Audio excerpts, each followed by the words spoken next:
Hello everyone from Chelsea Fan TV. My name is Alex. I'm outside someone's house and also Stamford Bridge as well. It's a bit rainy today. We only have one umbrella, so we'll make do with the cover we have.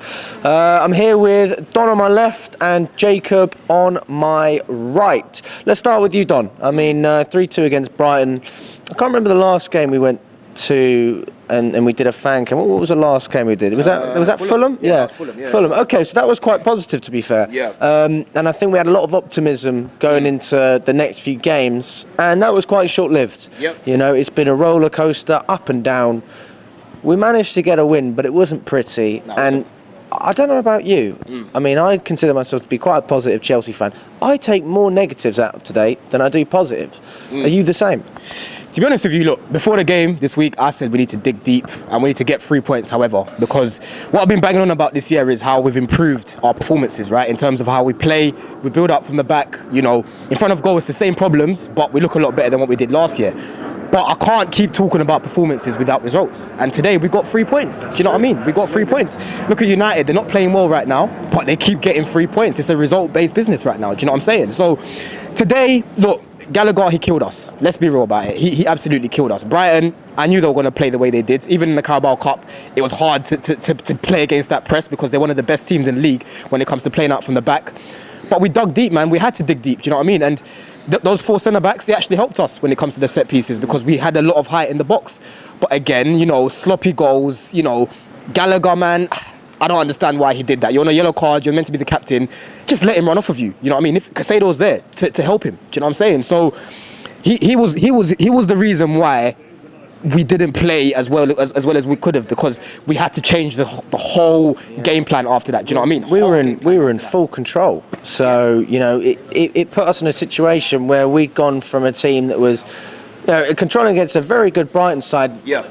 Irrespective of the rotation, we've seen what good teams can do even when they do rotate. Yeah. You know, tactically, I thought we had it spot on. Yeah. And I think we were quite narrow, and it worked in our favour. And then when we went down to 10 men, I mean, we still kept trying to play football, which to me didn't really make sense. Yeah. But then we won the penalty with Mudryk. Yeah.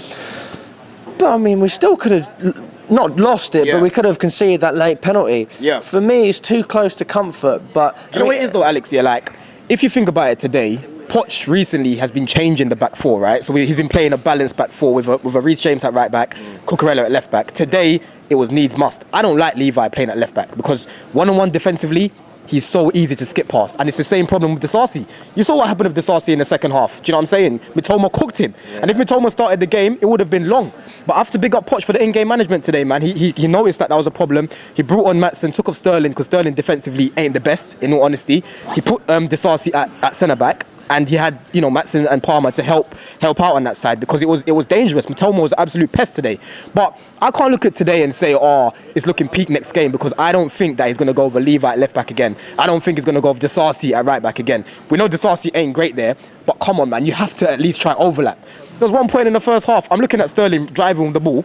The guy's borderline walking. I know you're not the quickest, brother, but at least just, you know, peel off a little bit and give him a little angle. Do you know what I mean? So I honestly think that up against United, bro, listen, United are terrible, yeah? All you need against them is a basic shape and your shooting boots, and you will beat them.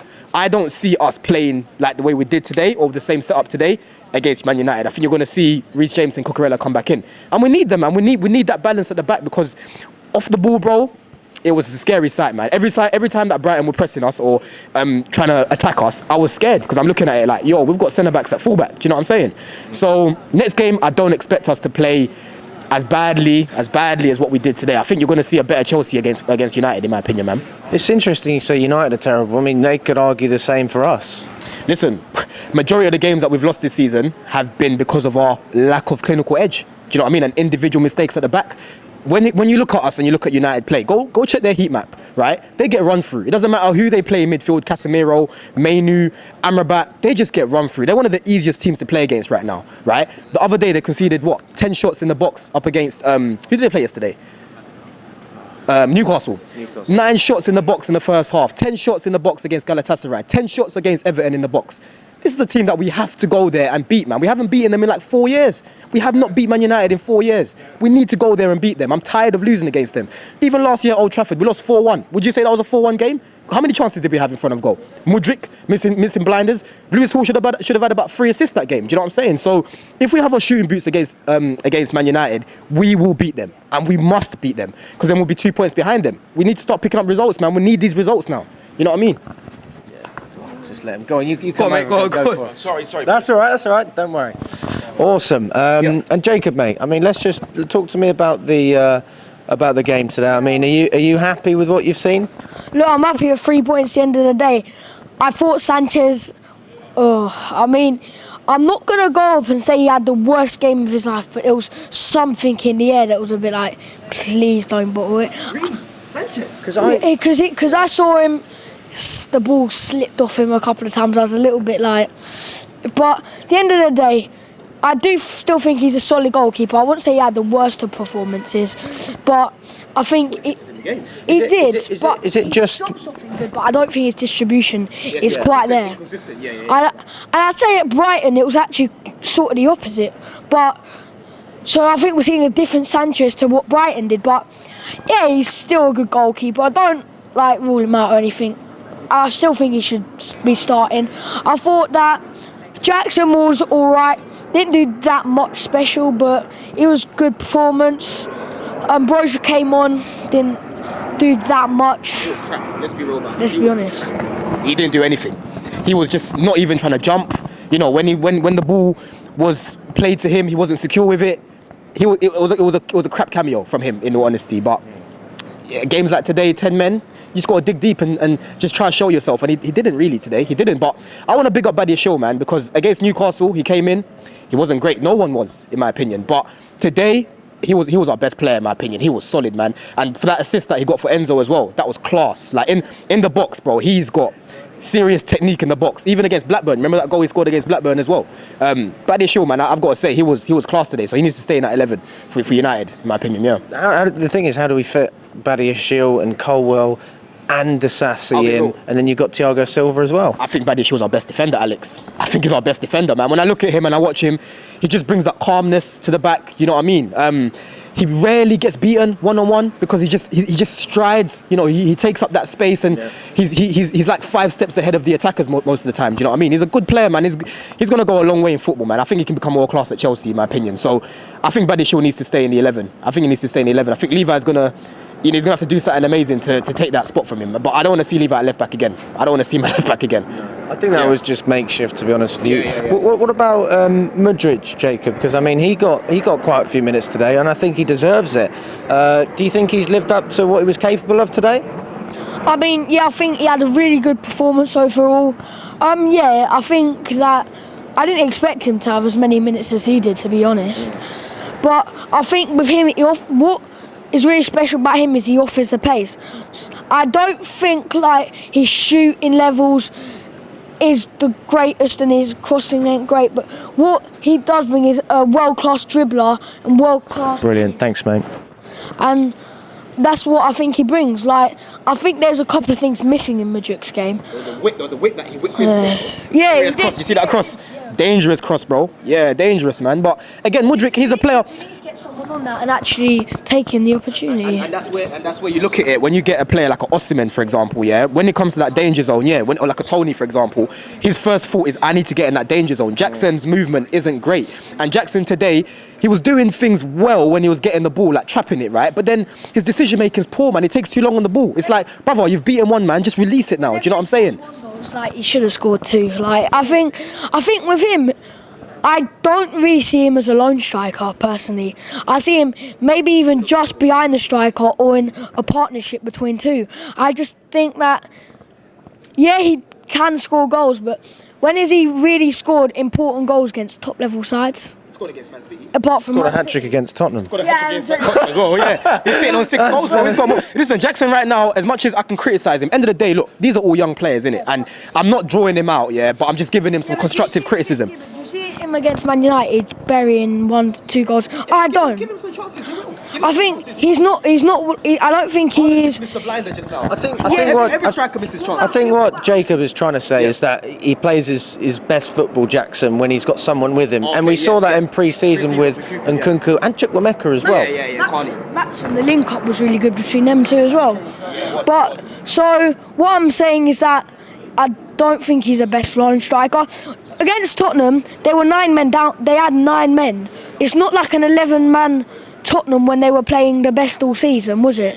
And with Man City, again, it wasn't like him that had the best performance. It was actually getting the ball to him. And what I think he needs to do better is when he actually gets the ball, and I think he needs to do more with the ball. I think that... Do you think he needs to release it a bit quicker? Yeah. Or if he's not going to release it quicker, actually dribble and try to do something. And I think he tries. Like, I think you can't really dislike him as a Chelsea fan, but what you can do is you can give him criticism, and he's young. He's 22. This is what people think. People are forgetting the path that the new ownership have gone down. We're getting players that have potential, right? And they're young. This is why we've brought in Pochettino to help develop these players. So again, Jackson today, he could have been better. On what you're saying, you're spot on, Jacob, with what you're saying. We've been playing, apart from Thiago Silva, we've got actually quite young defenders. Yeah. Chilwell is still relatively young, really. Oh, no, he's a grown man. He's 27. Yeah, but if you actually look at other teams' defenders, for example, Liverpool with Van Dijk, actually are quite older. But you look at us, we've got Badiashile, Fofana, Reece James, Disasi even, Colwell. The list goes on.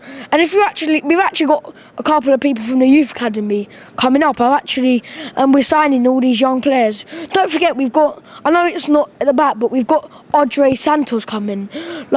We've got such a young squad, and more young than people actually think. Watch, when players like Sterling get older, when Thiago Silva's, he's not going to be here forever. He's 30. Oldest Chelsea player, man. Oldest Chelsea player, 39, bro. You got to give it up at some point. He's not going to be there forever. But I think the people that are going to come and take it, we've got so many. Yeah. You're going to say 2 or 3 of them aren't going to be world class. I think they will be. Yeah, and you see, Andre Santos, he's brilliant. Honestly, brilliant in the midfield. And I think he actually soon, maybe next season, he needs to be given games. I wanted him to stay. In pre-season, he was top 3 for me. He was. Okay. And Maatsen, he's all right, but if you look at pre-season, I think there is a player in him though. There is. And I think that I wouldn't say go sell him. I would say go give him minutes, go give him till the end of the season, and if he isn't great then either loan him out or he's got to go. But I don't want to go say sell Maatsen. He's actually a good young left back, and there's not that many young left backs in the Premier League that are doing well, with the exception of a couple, obviously. So you have to say that you have to just give him maybe an extra bit of time, and he's pacey as well. He is pacey, and he's good defensively. He's good attacking.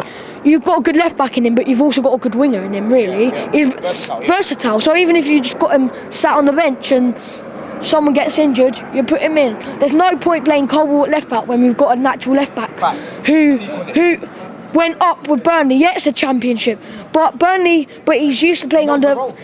He's been used to playing under Vincent Kompany. He's actually got a really good brain for football. So I think that there's definitely a player in him. And just to say, yeah, we're going to put a centre back in there that can play left back. Not really, sort of. And you say can lightly, bruv, can. Because Levi, I've seen it one too often this season. Against Salah, he struggled. Today, he struggled. Any decent winger that's going to give you problems, he's going to struggle. Right, well listen boys. Bring a backup left back. Always a pleasure, guys, always a pleasure. Thank you so much. Good little debate we had, good little debate.